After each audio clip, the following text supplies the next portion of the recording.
is the plan for the transformer section of the lecture. So you will understand like how ideal transformers are working and some basic equations to find the voltages and currents on both sides, primary and secondary.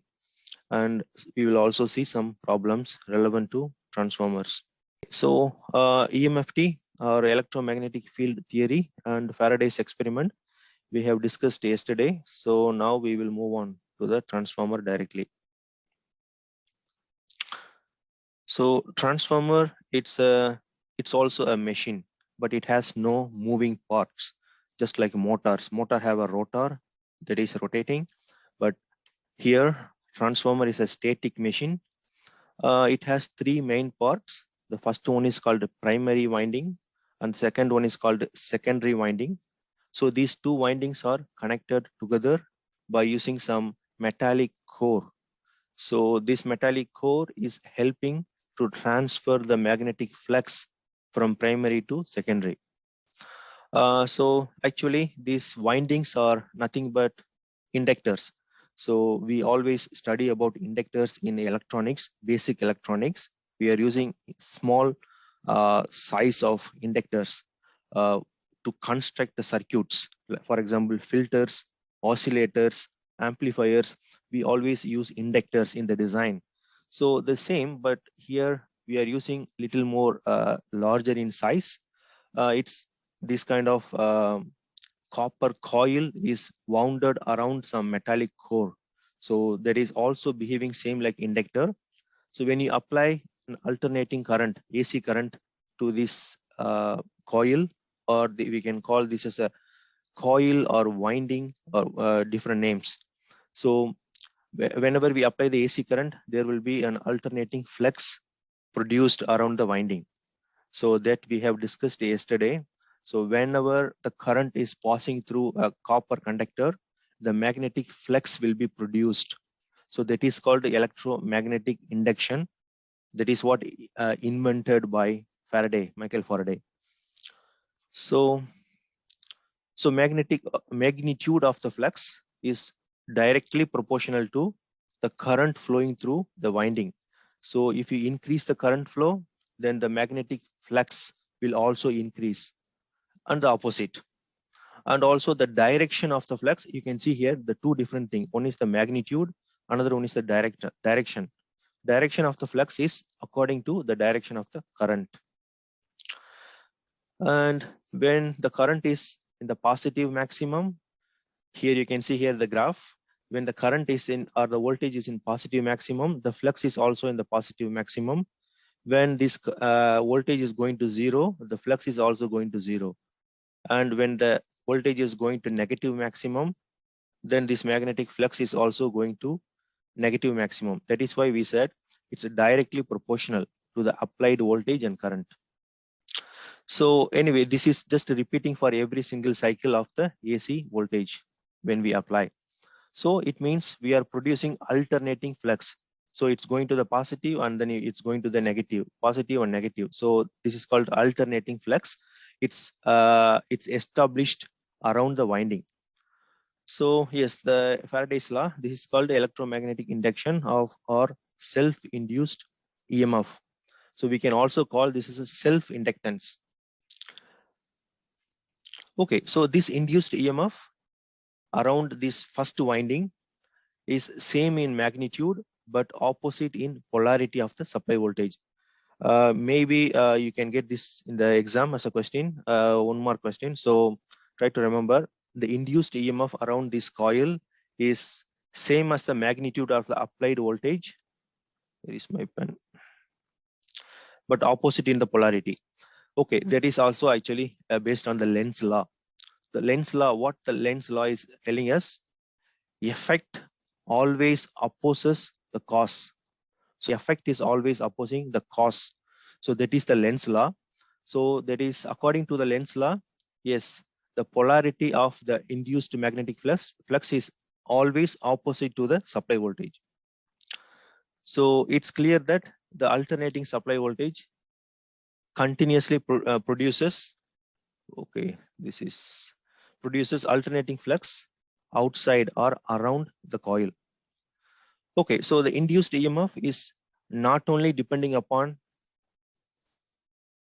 the applied voltage, it's also depending upon the number of turns inside the coil. So when you increase the number of turns in this coil, the magnetic flux is also going to be increased, and also the opposite. So if you, okay, now we know when we are applying the voltage, AC voltage here, and we have the flux around this coil. So now we are bringing another coil near this coil. This coil already have some kind of magnetic flux around it, but this magnetic flux is on the air. So now we are bringing another coil nearby. So what will happen? This magnetic flux will cut through this coil. So it means, so we will also produce some kind of EMF or electromagnetic induction in this secondary, in this second coil. So because of this EMF, then we will have some potential difference across the two ends of this secondary winding. So that is called a secondary voltage actually. So we are not directly applying any voltage to this second coil. We are only applying here, but this magnetic flux is cutting through this this coil. Because of that, we are getting some voltage here. But you can see here, the induced EMF in the second winding is very small. This the current produced in this coil is very, very small, because the rate of change of flux linkage is very small. Because here the magnetic flux is on the air and you have to bring it more closer. You cannot also bring it too closer. We will have some issues. So we have to have here, for example, if you place this coil here nearby, so this magnetic flux is cutting through this coil. So because since it's traveling through the air, of course, there is a limitation, there is a losses. So the induced current in this coil is much, much lesser. So what can we do for that?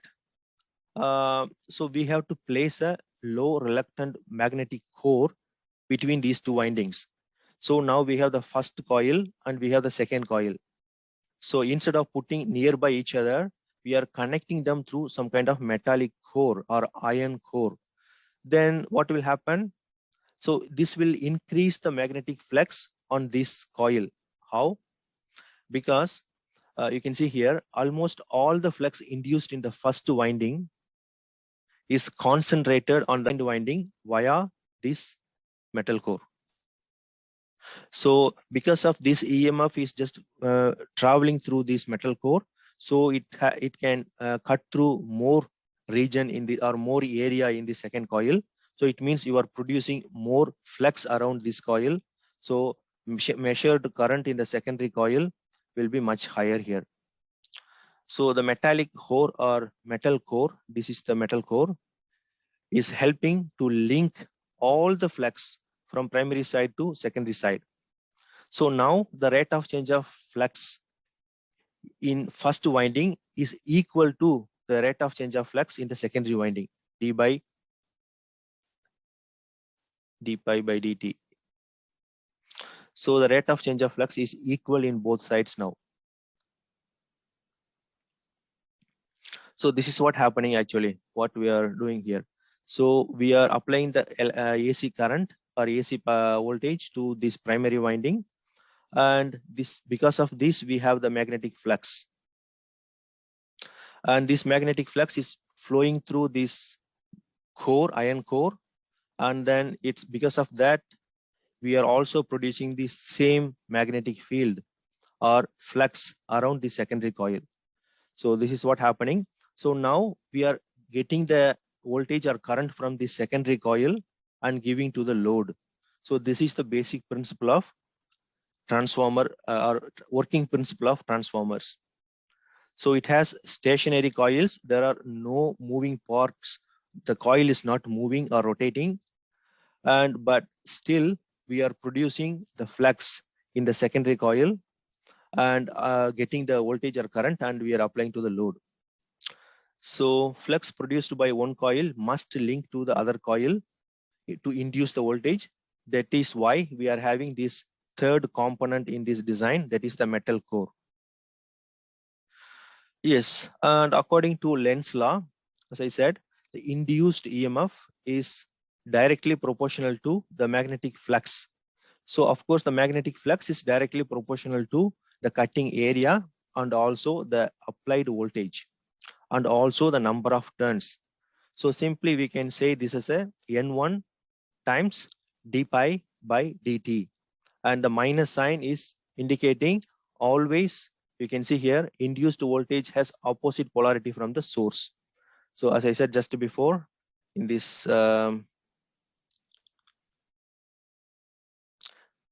effect always opposes the cause. So that is the Lenz law. That is why we have the minus sign here.